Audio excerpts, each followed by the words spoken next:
आऊज़ु बिल्लाहि मिनश्शैतानिर्रजीम बिस्मिल्लाहिर्रहमानिर्रहीम रब्बिश्रह ली सदरी व यस्सिर ली अमरी वहलुल उक़दतम मिन लिसानी यफ़क़हू क़ौली। अस्सलामु अलैकुम स्टूडेंट्स, उम्मीद है आप लोग ठीक होंगे और फाइनेंशियल अर्थमेटिक की जो हमने पहली क्लास ली थी और उसके अंदर जो हमने टैक्सेस के हवाले से सीखा था कि टैक्सेस किस तरीके से निकालते हैं, तो उम्मीद है कि वो आपको समझ में आ गया होगा। आज इंशाअल्लाह ताला हम प्रॉफिट, लॉस और मार्कअप्स निकालना सीखेंगे कि किसी भी बिजनेस के अंदर जो प्रॉफिट किस तरह से कैलकुलेट किया जाता है और लॉस कैसे कैलकुलेट किया जाता है और मार्कअप्स जो होते हैं वो क्या होते हैं। तो सबसे पहले हम प्रॉफिट के मुताबिक पढ़ते हैं कि प्रॉफिट क्या चीज़ होती है। Profit is a financial gain, यानी कोई भी जो हमें पैसों की सूरत में फायदा हासिल होता है वो क्या कहलाता है, प्रॉफिट कहलाता है। ठीक है, फाइनेंशियल गेन को जो है हम प्रॉफिट कहते हैं। या फिर हम क्या कह सकते हैं कि और difference between the amount earn and amount spend in buying और प्रोड्यूसिंग समथिंग, कि वो फर्क जो कि हम किसी चीज को हम खरीदते हैं, पहले कोई भी बिजनेस में क्या होता है, कुछ चीजें हम खरीदते हैं, फिर उन चीजों को फिर हम आगे बेचते हैं, तो जो कीमत जिस कॉस्ट पे हम उसको खरीदा जाता है फिर उसमें कुछ हम उसके अंदर कुछ ऐड करके अपना प्रॉफिट वगैरह उसको आगे बेच देते हैं। तो ये जो डिफरेंस होता है कि हमने जिस कीमत पे किसी भी चीज को खरीदा और फिर उस पर अपने कुछ ओवरहेड्स वगैरह लगाकर फिर हमने उसको आगे थोड़ा सा अमाउंट बढ़ा के बेच दिया, तो ये जो डिफरेंस होता है अमाउंट का, इसको भी हम प्रॉफिट ही कहेंगे। सपोज हमने कोई चीज थी, वो कोई चीज हमने 100 रुपए की खरीदी, ठीक है, कोई हमने बाहर से कोई चीज मंगवाई, उसकी कॉस्ट क्या थी, ₹100 थी, ठीक है, और उसको फिर मंगवाने में हमें जो ट्रांसपोर्टेशन देनी पड़ी और जो दूसरे भी हमारे खर्चे हुए उसे करने के अंदर, वो सब हमने ऐड करने के बाद उसको जो है हमने इस 100 रुपीज की चीज को हमने 135 रुपीज में सेल आउट कर दिया आगे। तो ये जो डिफरेंस होता है कि हमने जो कॉस्ट थी उसकी 100 थी और हमने इसको जो है फिर 135 रुपीज में आगे भेज दिया, तो ये जो डिफरेंस होता है, डिफरेंस से बता दिए कि इस प्राइस में से इस प्राइस को अगर हम माइनस कर दें, यानी 135 माइनस 100, तो ये क्या कहलाएगा, इसमें 35 जो हमारे पास जवाब आ जाएगा ये हमारा प्रॉफिट कहलाएगा। तो ये प्राइस जिस पे हम कोई चीज खरीदते हैं इसको क्या कहते हैं, कॉस्ट प्राइस कहते हैं, कॉस्ट, ये हमारी कॉस्ट कहलाती है, ठीक है। और वो प्राइस जिसके ऊपर हम उस चीज को आगे बेच देते हैं, सेल करते हैं, तो ये हमारी क्या कहलाती है, सेल प्राइस कहलाती है। तो ये दो प्राइस आप समझ लीजिए कि वो प्राइस जिसपे हम किसी भी चीज को खरीदते हैं या किसी भी चीज को मैन्युफैक्चर करने में या बनाने के अंदर आती है, वो कॉस्ट कहलाती है। फिर उस कॉस्ट के ऊपर हम अपना कुछ प्रॉफिट ऐड करने के बाद उसको आगे किसी को हम बेच देते हैं, तो वो जो कहलाती है वो क्या कहलाती है, सेल प्राइस कहलाती है। तो ये जो डिफरेंस होता है इसको हम प्रॉफिट कहते हैं, ठीक है। और ये प्रॉफिट जो है वो बेसिकली क्या है, हमें फाइनेंशियल गेन है ना, ये हमें रुपयों की सूरत के अंदर, पैसों की सूरत के अंदर हासिल हुआ, तो इसी को हम फाइनेंशियल गेन भी कहते हैं। तो प्रॉफिट का जो है निकालने का तरीका ये होता है, और अभी तो ये भी हम एग्जांपल्स करेंगे तो आपको और अच्छे से समझ में आएगा कि किस तरीके से हम करेंगे।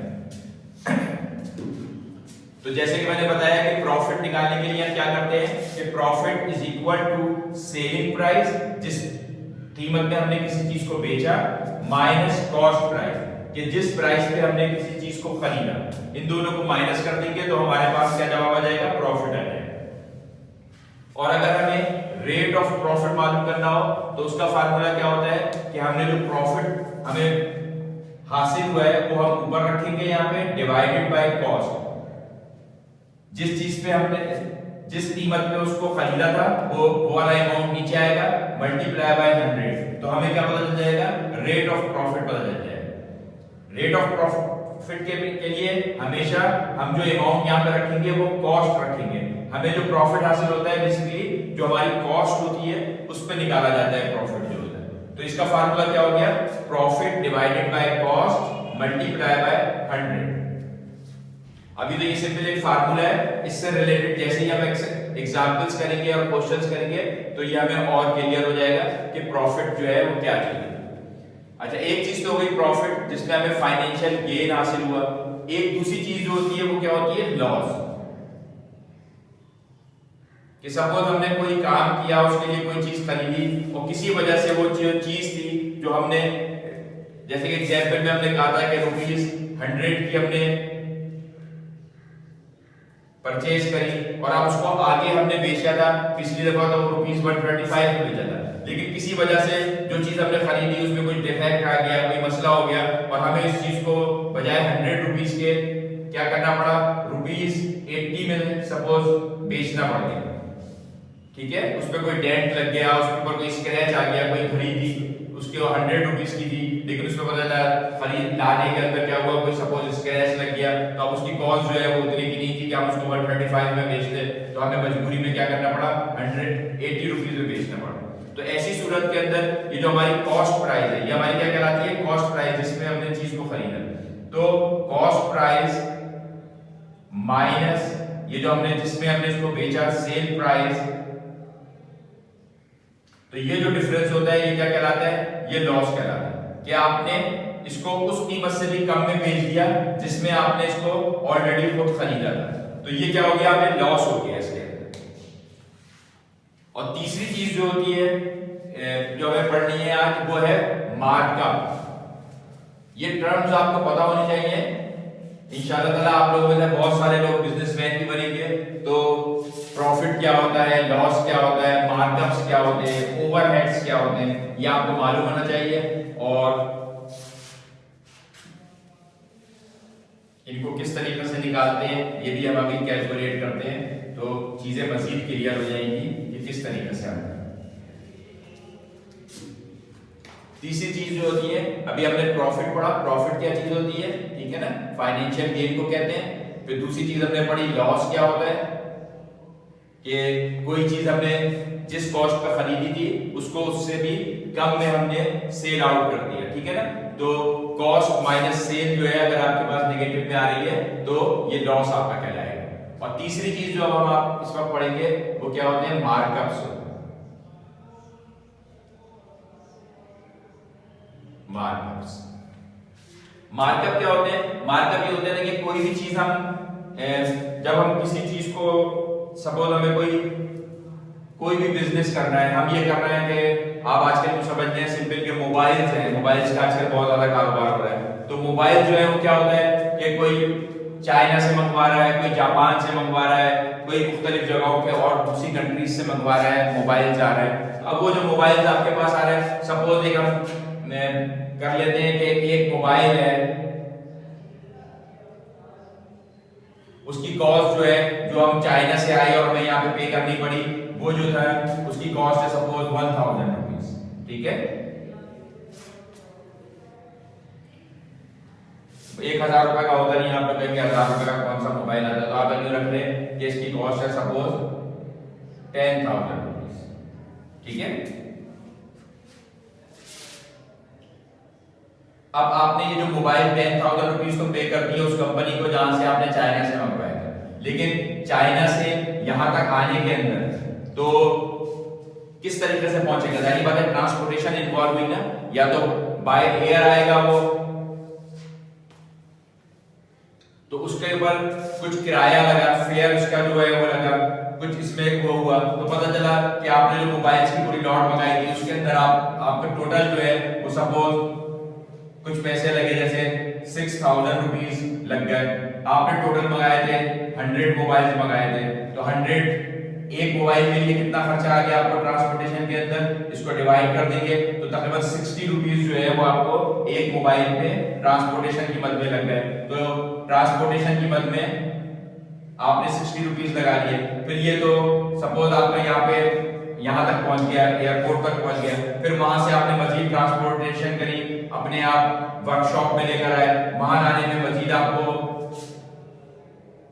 यूनिट मोबाइल पे कोई ₹30 लग गए, फिर आपने उसके ऊपर कुछ लोग इन्वॉल्व थे जिनको आपने रखा हुआ था, उनको सैलरीज वगैरह दी, तो पर मोबाइल उसकी भी कुछ कॉस्ट आ गई आपके पास, सपोज 100 रुपीज आ गई कि भाई आपको सैलरीज भी तो देनी है उन लोगों को जिनको आपने रखा हुआ है इन कामों के लिए, जो बेच रहे हैं, खरीद रहे हैं या जो भाग दौड़ कर रहे हैं।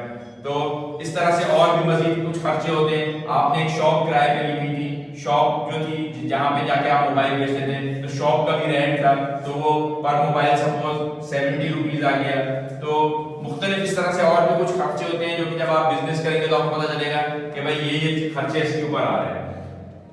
तो ये जितने भी खर्चे हो रहे हैं मजीद, जो कि आपने नॉर्मल जो कॉस्ट थी जो आपने पे कर दी चाइना वालों को, उसके बाद जो आपको खर्चे आ रहे हैं, वो सपोज ये फी मोबाइल, ये मजीद खर्चे आ रहे हैं। तो अब आप क्या करेंगे, ये जितने भी खर्चे हुए, तो ये जो खर्चे कहलाएंगे आपके, ये कहलाते हैं बेसिकली, क्या कहलाते हैं आपके, ये ओवरहेड्स कहलाते हैं। कि ये आपके मजीद कुछ ऐसी चीजें हैं जो कि नजर नहीं आती, लेकिन ये भी कुछ अमाउंट होता है जो कि लाजमी तौर पे आपको कवर करना होता है अपने सेलिंग प्राइस के अंदर।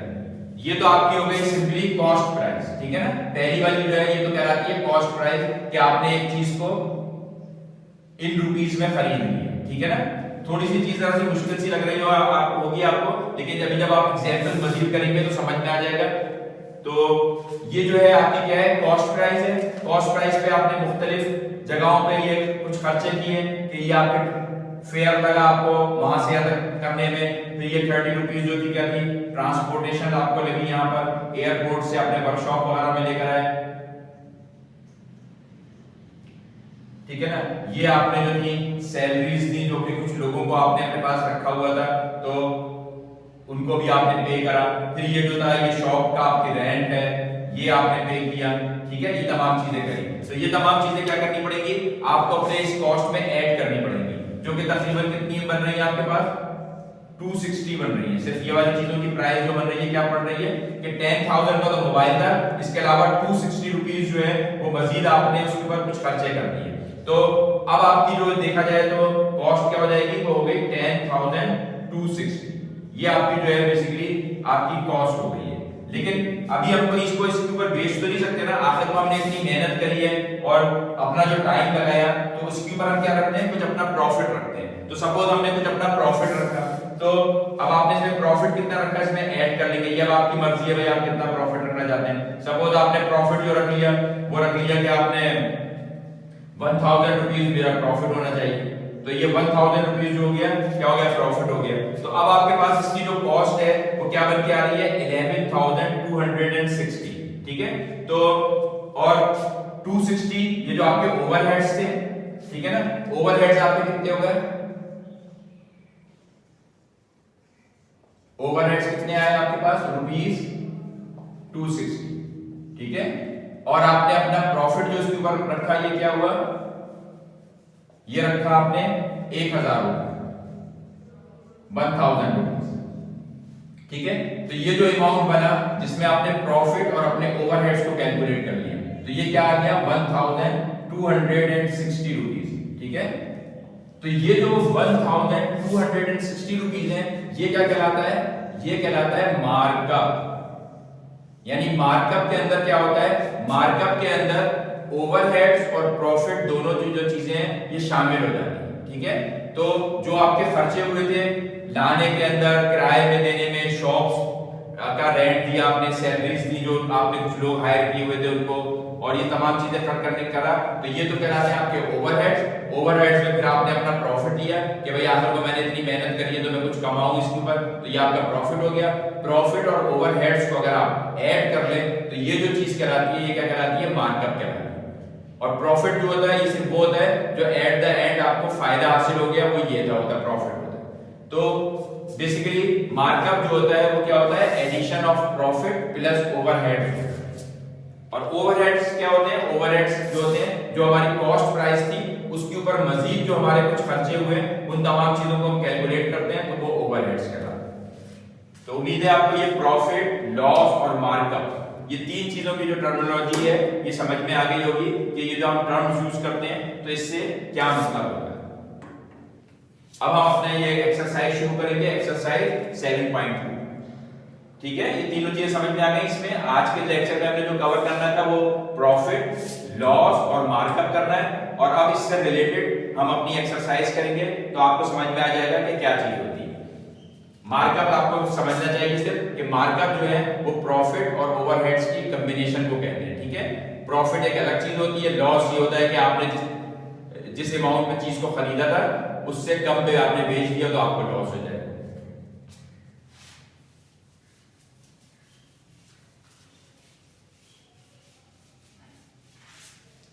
जिसको समझ में ना आए, जिस स्टूडेंट को, वो एक दफा और इस वीडियो को मजीद देख लिया करें। क्लास के अंदर भी आप एक एक सवाल को 3-3 दफा पूछते थे और 3-3 दफा समझाना पड़ता था।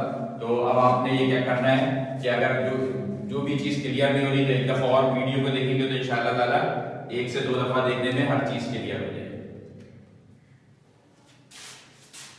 अब हम शुरू कर रहे हैं एक्सरसाइज नंबर 7.2, ठीक है। पहले लेक्चर में हमने एक्सरसाइज नंबर 7.1 को किया था, आज हम 7.2 करेंगे। अच्छा, इसमें भी सिर्फ 5 ही सवाल हैं, तो मैं ये करता हूँ कि ये 5 सवाल जो हैं बिल्कुल आसान से ही है, इतनी कोई मुश्किल नहीं है। मैं आपको एग्जाम्पल्स कराता हूँ और फिर ये जो 7.2 है ये बेसिकली क्या हो जाएगा, आपका असाइनमेंट हो जाएगा। तो एक्सरसाइज नंबर 7.2 में एग्जाम्पल नंबर 1 करते हैं पहले सबसे।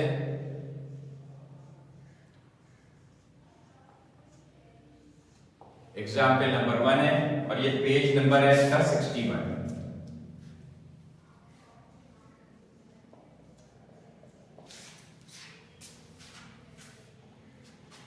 एग्जाम्पल 1 में कह रहे हैं if the cost price of an object is ₹1700। Cost price दी गई है आपको, cost price of an object, कोई चीज है, चीज का नाम नहीं बताया इन्होंने आपको, और कहा है कि उसकी जो कॉस्ट प्राइस है वो क्या है 1700, यानी ये वो अमाउंट है रुपीस, ये वो अमाउंट है जिसपे आपने क्या किया है, कोई चीज खरीदी है, सही है ना। एंड इज सोल्ड फॉर ₹2000 और सेलिंग प्राइस दी हुई है आपको, सेलिंग प्राइस ये दी हुई है ₹2000। एक चीज थी जो आपने खरीदी थी 1700 की और उसको आपने जो बेचा कितने में बेचा, 2000 में बेचा। Find the profit and profit rate, दो चीजें मालूम करने को कही है आपसे। एक तो कहा है कि आप प्रॉफिट बताइए क्या हुआ, आपको प्रॉफिट मालूम करना है आपने, और दूसरा क्या है प्रॉफिट रेट मालूम करना है, ठीक है ना। अभी मैंने थोड़ी देर पहले आपको बताया था कि प्रॉफिट क्या होता है और प्रॉफिट रेट क्या होता है, ये दो चीजें मालूम करनी है, ठीक है। ये अननोन्स है आपके पास। तो प्रॉफिट मालूम करने का फार्मूला क्या था कि प्रॉफिट हमने कहा था कि प्रॉफिट बराबर होता है किसके, जो हमारी सेलिंग प्राइस होती है, सेलिंग प्राइस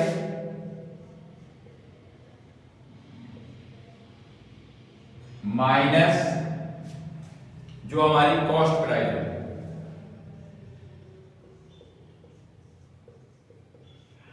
ठीक है। Selling price minus cost price, तो यहां आपको ये दोनों प्राइस दी गई है, सेलिंग प्राइस भी दी हुई है 2000 रुपए, कॉस्ट प्राइस दी हुई है 1700 रुपीज। तो हम अपने इस फार्मूले में ये दोनों वैल्यूज पुट कर देंगे। सेलिंग प्राइस है 2000 रुपीज माइनस कॉस्ट प्राइस है आपके पास 1700, 2000 में से 1700 को माइनस करेंगे तो आपके पास जवाब आएगा ₹300। तो ये आपके पास क्या गया, प्रॉफिट हो गया। तो प्रॉफिट निकालने का जो फार्मूला है वो बेसिकली क्या होता है, ये होता है selling price minus cost price. अच्छा, नेक्स्ट आपको क्या मालूम करना है, प्रॉफिट रेट मालूम करना है। प्रॉफिट रेट मालूम करने के लिए मैंने आपको बताया था कि हम क्या करते हैं, जो प्रॉफिट होता है यानी प्रॉफिट रेट जो है, इसको आपको समझना है कि ये आपको किस तरह से मालूम करेंगे आप, profit rate is equal to जो प्रॉफिट हुआ था, हमने कहा था इसको हम ऊपर रखेंगे प्रॉफिट डिवाइडेड बाय कौन सी प्राइस रखेंगे यहां पे, प्रॉफिट हमेशा किस में निकाला जाता है, जो हमारी कॉस्ट प्राइस है उस पर निकाला जाता है। तो डिवाइडेड बाय कॉस्ट प्राइस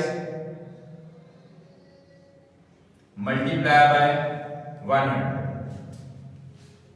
जब भी कभी बात होती है रेट की या परसेंटेज की, तो आप देखेंगे कि 100 जो है उससे आपको मल्टीप्लाई या डिवाइड करना होगा।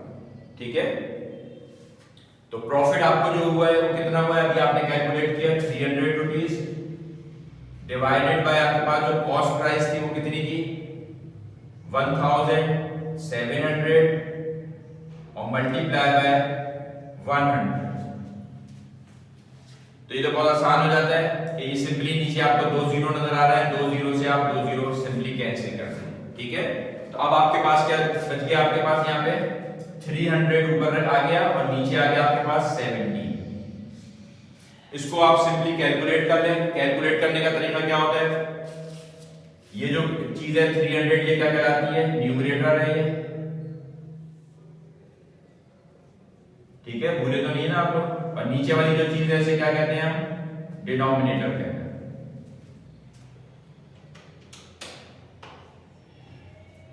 तो हमेशा क्या होता है, जो न्यूमरेटर होता है उसको हम क्या करते हैं, अंदर रखते हैं और 17 से इसको जो है डिनोमिनेटर से जो है वो डिवाइड करते हैं।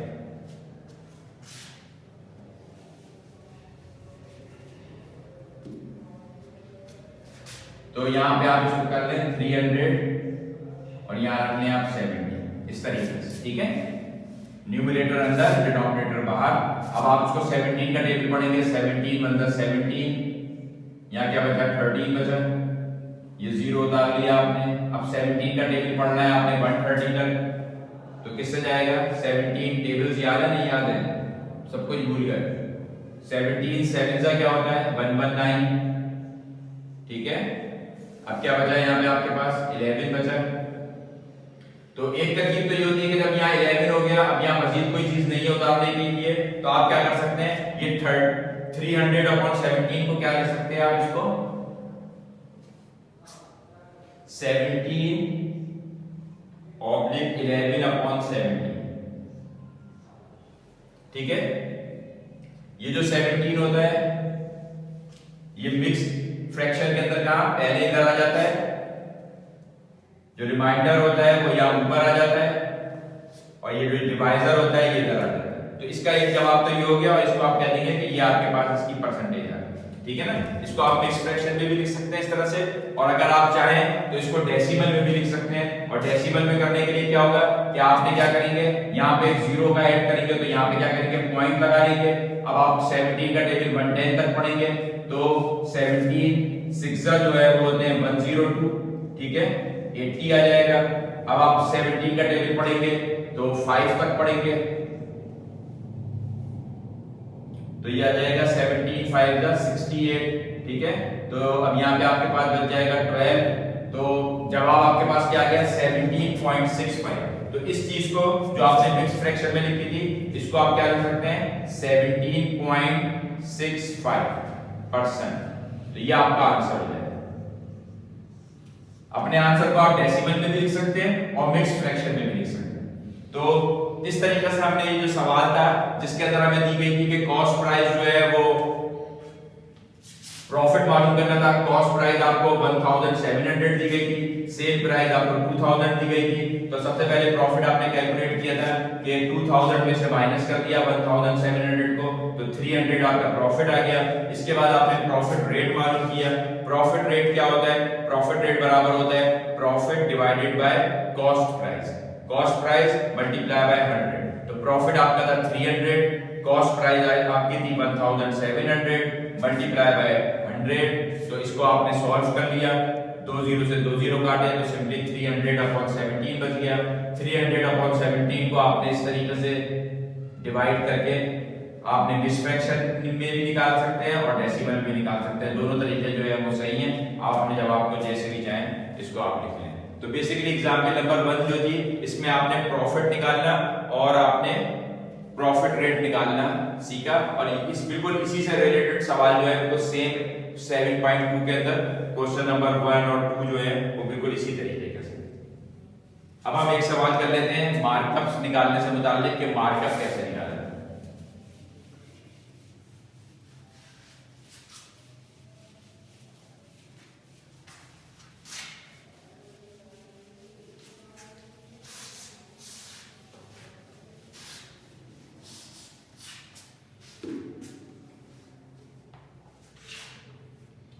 इसकी एग्जाम्पल नंबर 2 है।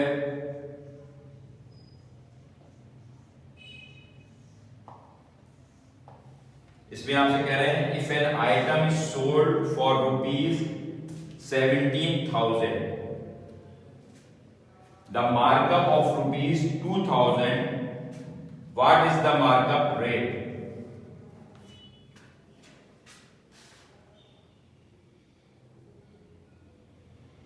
अब वो आपको बता रहे हैं सोल्ड। सोल्ड का मतलब क्या हो गया कि आपको सेलिंग प्राइस दे दी है। सेलिंग प्राइस क्या गिवन है कि एक चीज थी, कोई आइटम था जो कि आपने कितने में इसको बेचा, ₹17,000 में। जो चीज पहले गिवन होती है ना उसका आप पहले ऐसे डेटा बना ले तो आपको क्लियर हो जाएगा कि हमें क्या चीज मिल गई। सोल्ड प्राइस से बड़ा सेलिंग प्राइस है, ठीक है, इंक्लूडिंग द मार्कअप ऑफ ₹2,000। अच्छा, इसके अंदर क्या था, इंक्लूडिंग, यानी इस प्राइस के अंदर जो आपको दी है इंक्लूडिंग, इसमें क्या शामिल है, इसमें शामिल है आपका मार्कअप, ठीक है। और वो मार्कअप कितना का है इन्होंने 2000, तो मार्कअप आपको दिया हुआ है कितना 2000, तो आप इसको अलग से भी यहां पे लिख लेंगे मार्कअप कितना दिया गया है आपको ₹2000, ठीक है। सेलिंग प्राइस है 17,000, मार्कअप है आपका 2000।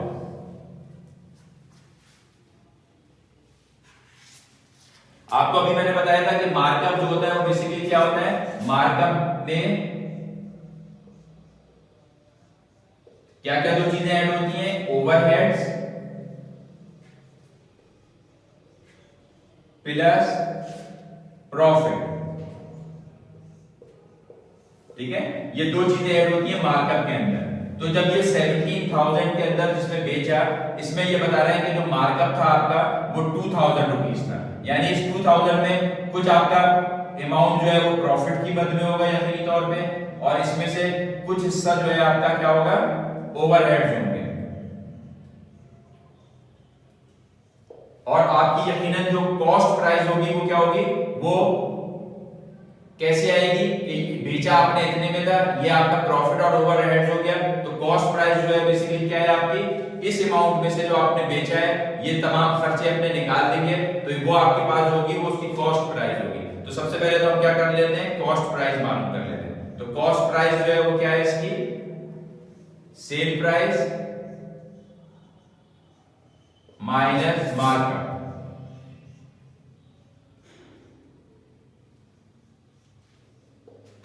तो सेल प्राइस थी आपकी 17,000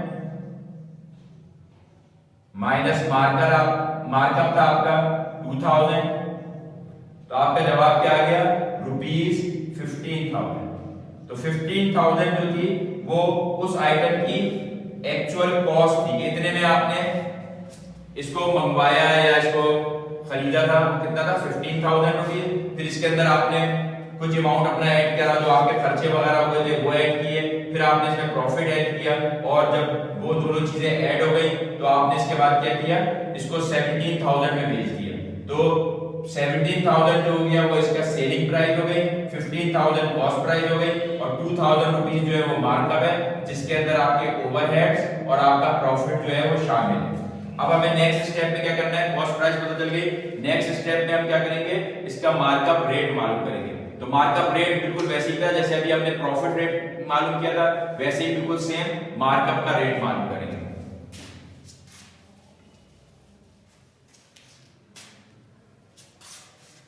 मार्कअप रेट क्या होता है,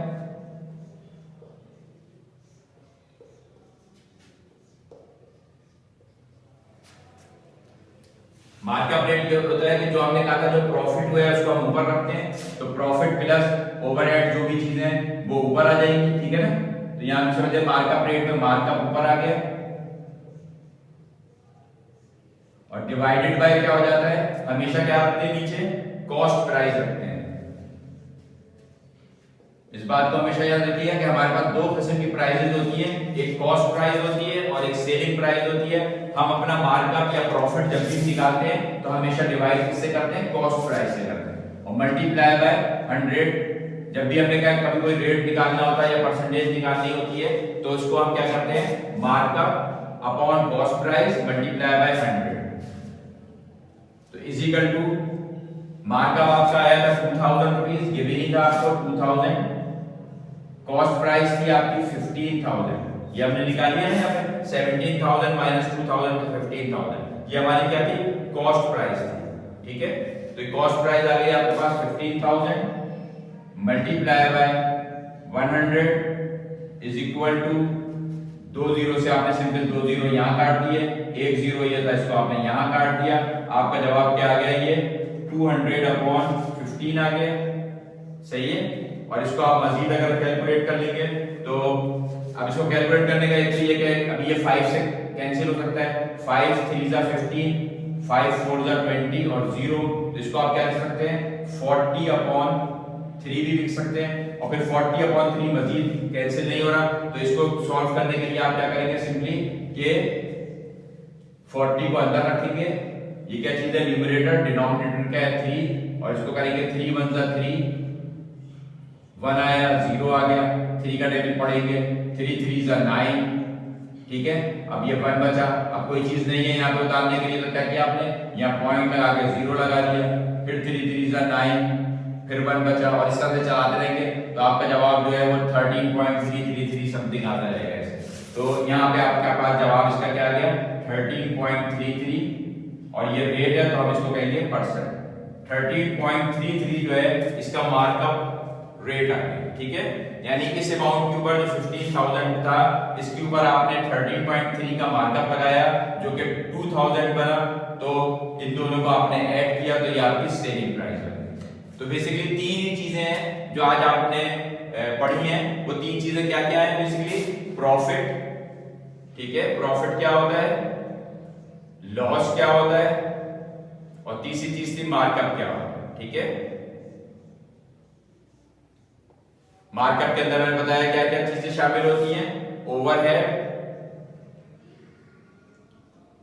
प्लस प्रॉफिट,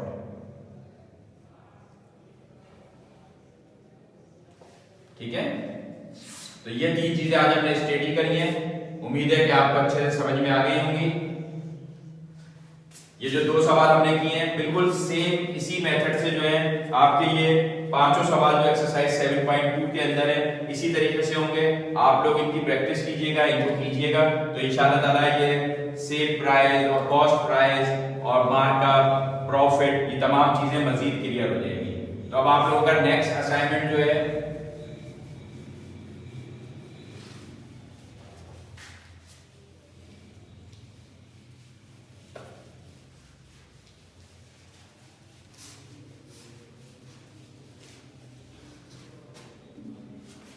नेक्स्ट असाइनमेंट क्या है आपका,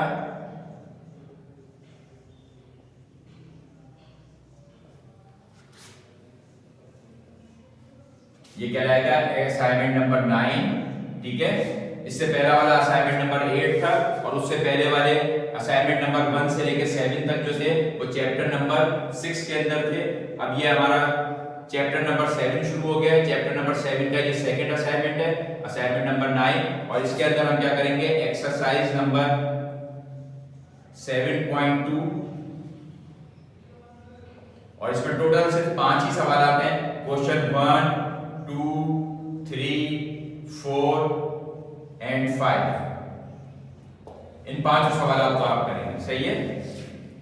मैं उम्मीद करता हूं कि ये आसानी से इंशाल्लाह ताला सवाल हो जाएंगे, बिल्कुल उसी मेथड से होंगे जो हमने एग्जाम्पल्स में किया था। आप एग्जाम्पल्स को मजीद देख लीजिएगा इन सवालों को करने के लिए, और इंशाल्लाह ताला कोई, मुझे उम्मीद है कि कोई आपको परेशानी नहीं होगी। और ये तीनों जो टॉपिक हमने आज कवर किए हैं, प्रॉफिट, लॉस और मार्कअप, ये आपको क्लियर हो गए होंगे इंशाल्लाह ताला। हमारा जो मेरे ख्याल में इसके बाद वाला जो लेक्चर है, लेक्चर नंबर 3, वो इंशाल्लाह ताला लास्ट लेक्चर होगा इस चैप्टर का, क्योंकि इसके अंदर सिर्फ 3 ही एक्सरसाइजेज हैं। तो एक्सरसाइज 7.1 हम कर चुके हैं, 7.2 ये हमने आज कर ली, और इंशाल्लाह 7.3 जो है वो लास्ट एक्सरसाइज है। तो इस तरह से हमारा ये चैप्टर जो है ये फिर खत्म हो जाएगा। तो इंशाल्लाह ताला नेक्स्ट क्लास के अंदर हम 7.3 करेंगे, ठीक है। अल्लाह हाफिज।